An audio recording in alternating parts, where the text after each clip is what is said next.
Comme travail ici, on fait plusieurs choses.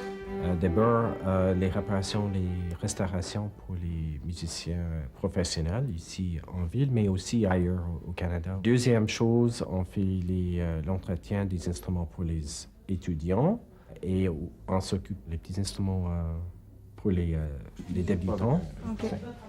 Donc peut-être que l'autre est mieux. L'autre était plus confortable. Ouais. Ok, essayons alors. J'ai commencé le violon quand j'avais à peu près 8 ans. Puis comme tous les enfants, j'ai eu un accident. J'ai eu une fracture sur mon violon, donc il a fallu aller voir un luthier. Là où j'habite en France, là où mes parents habitent, c'est à Montluçon, c'est dans le centre de la France, à côté de Bourges. Bourges est une petite ville un petit peu moyenâgeuse au centre-ville, et le luthier où j'ai été était dans le centre-ville de Bourges. Et son atelier ressemblait vraiment à ce qu'on voit sur les photos des livres du XVIIIe siècle des luthiers. Ma formation, je suis allée à l'école donc en Angleterre. C'est 3 ans, plus avant une année de préparation, puisque j'avais jamais travaillé le bois avant. Et après, il y a les 3 ans d'école proprement dit, c'est-à-dire une année où on fabrique 2 violons. La deuxième année, c'est une année au cours de laquelle on fait un alto et on fait des réparations sur des instruments abîmés, donc plus ou moins anciens.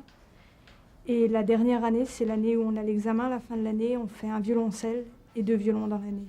C'est important, quand vous sortez l'école, de savoir que c'est juste le début et qu'il y a plusieurs choses, plusieurs façons à faire la même réparation et qu'il y a beaucoup de choses qu'on n'apprend pas à l'école.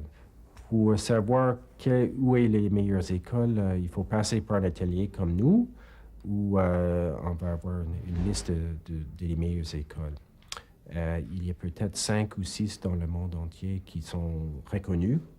L'esprit d'équipe en Amérique du Nord est différent d'en Europe, parce qu'en Europe, il y a la tradition qui est là. Et souvent, il y a le maître, le luthier, c'est-à-dire le propriétaire de la boutique, souvent, avec ses employés en dessous de lui. Et il y a un premier employé qui répartit les tâches dans l'atelier, dirige les travaux en général de l'atelier. Je pense que c'est parce qu'il y a un changement un peu dans le monde en général, dans la communication. Moi, je me vois comme apprenti aussi. Donc, même si j'ai plus d'expérience que la plupart du monde qui travaille ici, et j'ai certainement la responsabilité de partager toutes mes connaissances avec les gens avec moins d'expérience, je ne me vois pas comme un maître et on travaille plutôt en équipe. Avoir des gens avec plus d'expérience que soi, c'est important. Pour justement, quand on se trouve devant un cas difficile, avoir quelqu'un à qui poser la question « Comment je fais ?» Pour être une bonne luthier, ça prend plusieurs qualités. Je dirais d'abord d'être minutieux avec ses mains, aussi d'avoir des bonnes yeux, un bon sens de couleur. Ça prend aussi beaucoup de patience parce que ça peut prendre des mois avant qu'on termine une réparation, une restauration.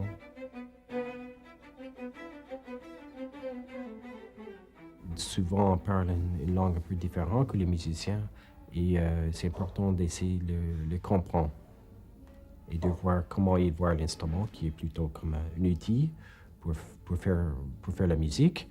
Et nous, on le voit plutôt comme un objet. Tom Wilder, je le connais depuis un certain temps. Il vient nous écouter dans les Musici. À un moment donné, après un concert, je l'ai rencontré. Il m'a invité à venir voir sa boutique. Puis, il y a beaucoup de choix. Il importe beaucoup de violons de très grande qualité. Il y a tous les niveaux d'instruments ici.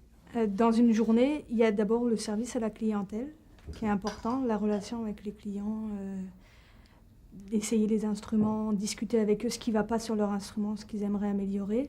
Et après, il y a toutes les réparations diverses qu'on peut trouver un petit peu, une fracture sur la table ou sur le dos, sur les éclisses.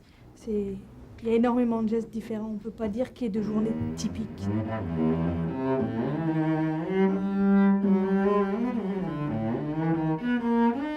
La réputation tient à la façon dont on fait les réparations, parce que le monde de la lutherie est très petit. Au niveau mondial, tout le monde connaît tout le monde. Si on fait une mauvaise réparation, par le chevalet, parce que souvent le chevalet porte l'étampe de l'atelier, voire du luthier qui l'a fait. Par le chevalet, on retrouve plus ou moins qui a fait les réparations. et ça peut porter atteinte, de faire une mauvaise réparation peut porter atteinte à la réputation de la personne. Les choses les plus importantes pour moi à transmettre, c'est pas nécessairement les techniques de chaque réparation, parce que de toute façon, ça va varier selon la situation et la qualité de l'instrument, mais c'est une certaine approche, la façon de voir les choses. Le plus stressant dans ce travail, c'est quand on a des clients qui arrivent avec un instrument à réparer et qu'ils veulent pour le jour d'après. C'est travailler sous pression, c'est pas avoir le temps de faire les choses correctement. Ça fait 1 an que je suis sortie de l'école et que je travaille ici. Et j'ai effectivement continué d'apprendre des choses et je pense qu'on en apprendra, j'en apprendrai jusqu'à la fin de ma carrière, quel que soit l'endroit où je suis. Parce qu'il n'y a pas 2 choses qui sont identiques en lutherie. Chaque cas est spécial.